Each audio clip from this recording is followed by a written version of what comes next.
Ufologists are looking for UFOs that appear again and again and offer a chance for closer examination. Just such a series of UFO encounters is occurring in the skies above Pennsylvania. A local resident sent us his startling footage. The first reported sighting occurred in 1991 in Newton Township, just north of Scranton. Since then, dozens of people, including state and local police, have witnessed an unexplained show of lights. The first home video was shot by Gary STEIER. He started monitoring the skies after his daughter, CHRISTY, reported a bizarre encounter with a UFO. I at first thought it was another car, but I looked out towards the back of me and I noticed there was no car in back of me. And I was adjusting the mirror and I noticed an object in the sky. It was flying behind my car and I kept watching it in my rearview mirror. And eventually it went over to where I could see it looking out the window. It kept following me driving down the road. And then I made a right-hand turn to come up onto the road coming up towards my house. And this object made a right-hand turn. And by this point, I was getting really scared. She drove into the driveway, ran up to the front door, came flying in the house, and said something was following her. And then when she told me it was above her car, I didn't know what she was talking about. Since CHRISTY had been the only one to experience the light phenomenon, the STEIERs thought it must have been an isolated event. But a few months later, the lights returned, and this time the extraterrestrial display was witnessed by more than just one person. While driving home on January 8th, Gary and his wife NADIA saw unusual lights hovering in the distance near their house. They rushed home, and Gary got out his video camera. This time, he was able to get the UFO on tape. It was a feeling of great excitement because these things were happening right before your eyes. You didn't know really what these lights were, what was happening. It was like an adventure. Being a respected school teacher, Gary STEIER was hesitant to call the authorities, fearing public ridicule. But when the lights continued hovering for several hours, he finally decided to alert the police. 911 emergency. You want to report what? And within a matter of minutes, Officer CALI arrived along with 3 state policemen. And as I taped, they stood alongside of me with their handheld radios in my front yard. The dispatcher told me he received a call from a resident in the community that there was a strange object in the air above his house.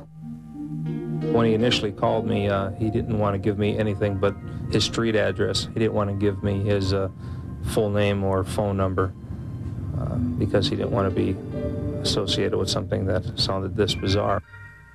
I didn't believe initially when I received the call that there would be anything of substance that I would see. Immediately upon exiting my police vehicle, I looked up in the air and I saw 4 or 5 bright objects up in the air.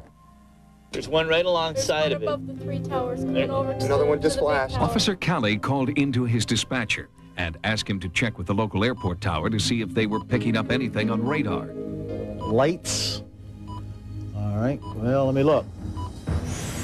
It was one of those real crystal clear nights. There wasn't a cloud in the sky.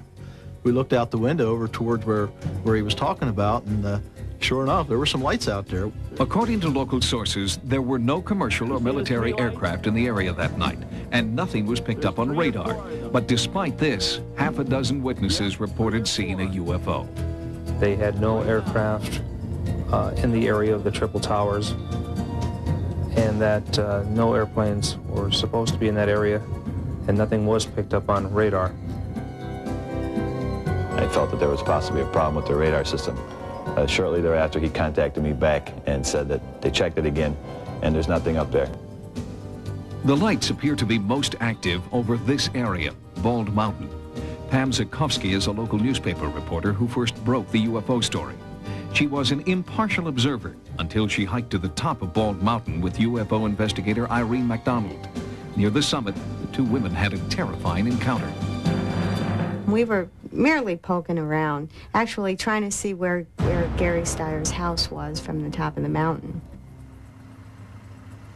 when 2 men in a pickup truck pulled up, drove up the access road, and they both got out, and one was older and one was younger. They both had guns, and they were incredibly angry. They said, "You're trespassing, you know you're trespassing, what are you doing up here?" I said we were just taking a walk in the winter. I wasn't going to say we were up there looking for evidence of UFOs. When I saw their intense anger and their guns, I knew that in 30 seconds or a minute, I either would be alive or I wouldn't be.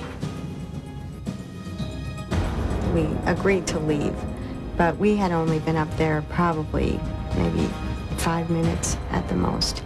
And what's unusual is the fact that almost everybody at one time or another in this area has climbed that mountain for exercise or recreation and never have been threatened with a gun.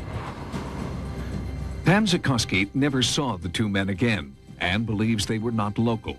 She ran a search on their license plate number, but that has only deepened the mystery. The plate number does not exist in any Pennsylvania motor vehicle record. The identity of the two men is still unknown. Could their appearance be somehow related to the unexplained lights in the area? After the incident on Bald Mountain, the UFO activity has only increased, and more witnesses have come forward. It was just about dusk, and as we were there up by the power lines, all of a sudden, these objects started coming up out of the treetops. They were just everywhere. Seemed wherever we turned, there was another one. I just remembered not hearing a sound. But not everyone in the area believes the lights are UFOs.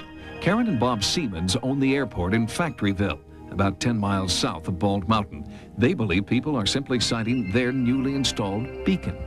I think because we had put a new beacon up and people in the area were not used to seeing the light, I really think it's just too much of a coincidence. Investigating the SEAMANS theory further, we took Gary Steier's footage and overlaid footage of the airport beacon taken from the same angle. Using a grid system, it appears impossible for the beacon and the lights to be one and the same. We also took the videotape to ufologist Jeff Sainio. After careful analysis, Sainio has concluded that the lights are not conventional aircraft, nor are they a hoax, and they're definitely not emanating from the beacon. My impression of this tape is that it certainly wasn't faked. Here, all of the unusual lights are moving laterally.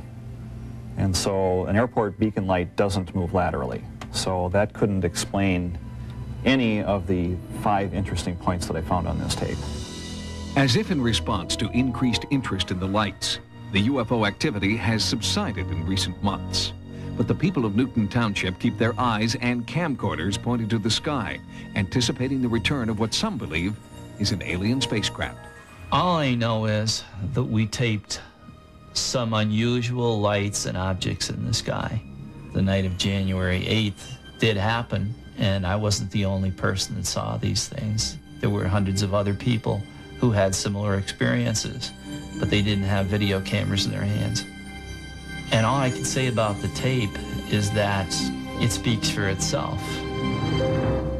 Right now, the skies near Scranton are quiet. However, local residents say that the UFOs come in cycles, and they're anticipating a new wave of UFO encounters in coming months.